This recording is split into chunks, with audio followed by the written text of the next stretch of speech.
The people that are going to make it in the future, the people that are making it today, let me share something with you. History is being read, but it's also being written by people with imagination.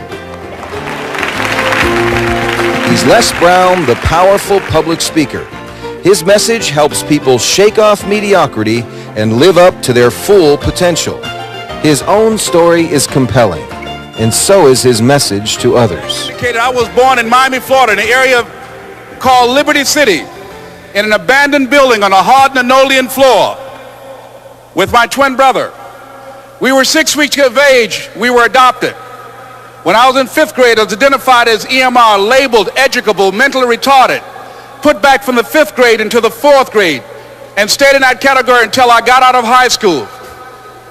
I don't have any college training, but I met a high school teacher who one day changed my life. I was waiting on another student, and when he came in, he said to me, "Young man, go to the board and write what I'm about to tell you." And I said, I can't do that, sir. He said, "Why not?" I said, "I'm not one of your students." He said, "It doesn't matter, follow my directions now." I said, "I can't do that, sir." He said, "Why not?" I said, "Because I'm educable, mentally retarded." And he came from behind his desk and he looked at me. He said, "Don't ever say that again. Someone's opinion of you does not have to become your reality."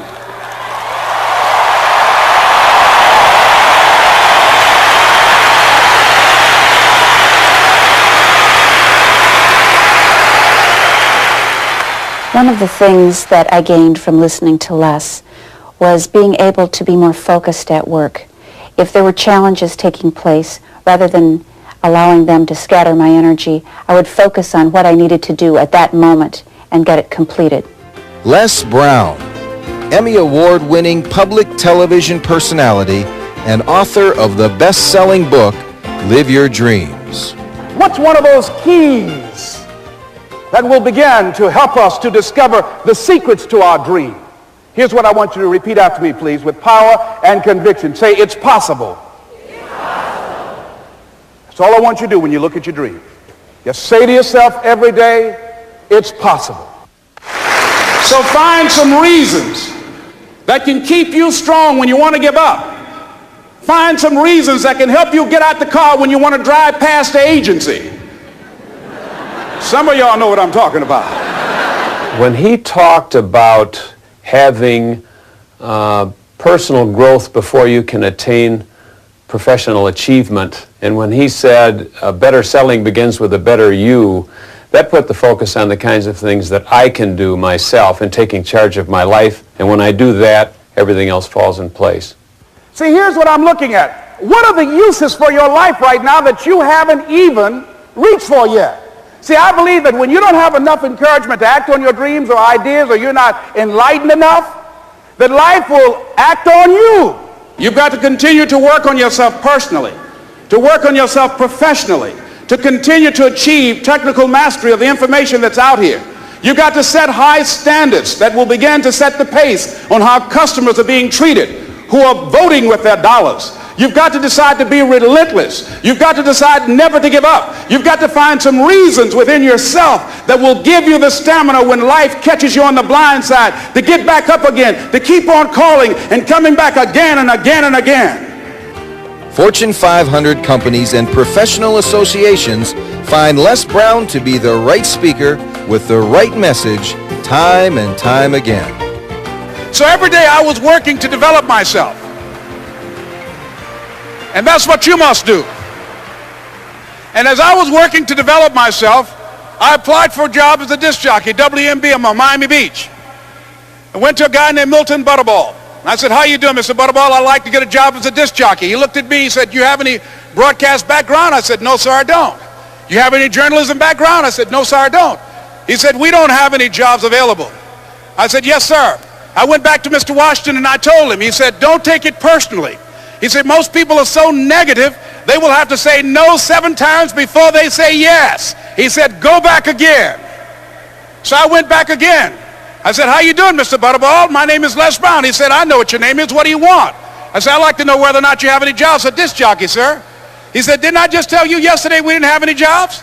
I said, "Yes, sir, but I know whether or not somebody got laid off or somebody was fired, sir." He said, no one was laid off or fired. Now get on out of here. I came back the next day. Hello, Mr. Butterball, how are you?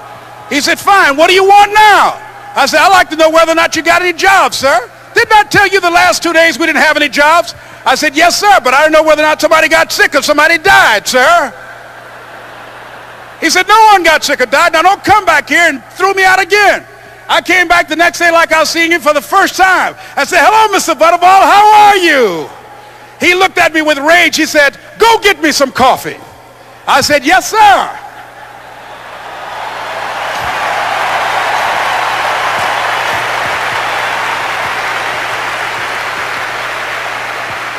And I went to get him some coffee. After a while, I would get their lunch and dinner, and I would go in the control rooms and take the disc jockeys their food, and I would not leave until they would ask me to leave. Then they started trusting me to pick up entertainers that came to town. Entertainers like the Four Tops and the Temptations and Diana Ross and the Supremes. I would drive them all over Miami Beach in the disc jockeys, big long Cadillacs. I didn't have any driver's license, but I was driving like I had some.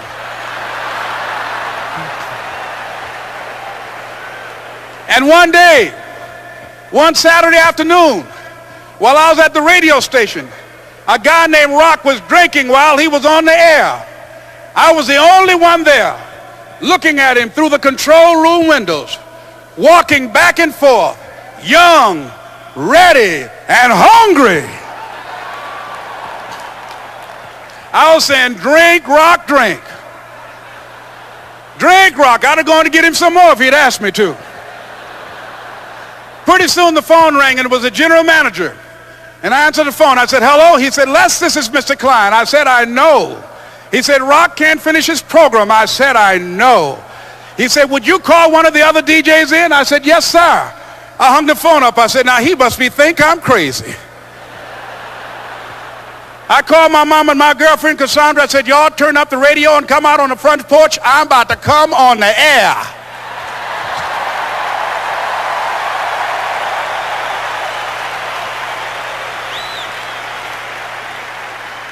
I waited for about 20 minutes, and I called him back. I said, Mr. Klein, I can't find nobody. He said, young boy, do you know how to work the controls? I said, yes, sir. He said, go in there and don't say nothing here. I said, yes, sir. I couldn't wait to get behind those controls. I put on an old Stevie Wonder record called Fingertips. I sat down behind that turntable. I said, look out, this is me, LB Triple P. Les Brown, your platter playing papa. There were none before me, and there will be none after me. Therefore, that makes me the one and only. Young and single and love to mingle, certified, bona fide, indubitably qualified to bring you satisfaction, a whole lot of action. Look out, baby, I'm your love man. I was hungry. I was hungry. You got to be hungry.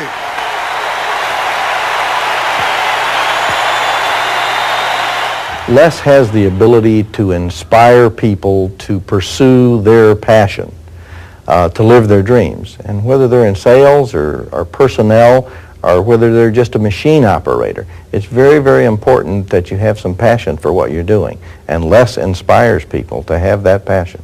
We asked Les to come in and give his presentation to our agency force and our sales management team.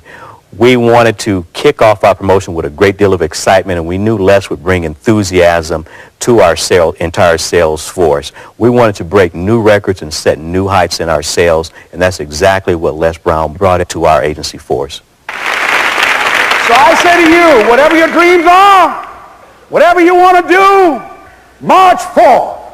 This is Mrs. Mamie Brown's baby boy, Leslie Calvin Brown, saying, it's been a plum-pleasing pleasure as well as a privilege. Thank y'all here. Thank you. Thank you.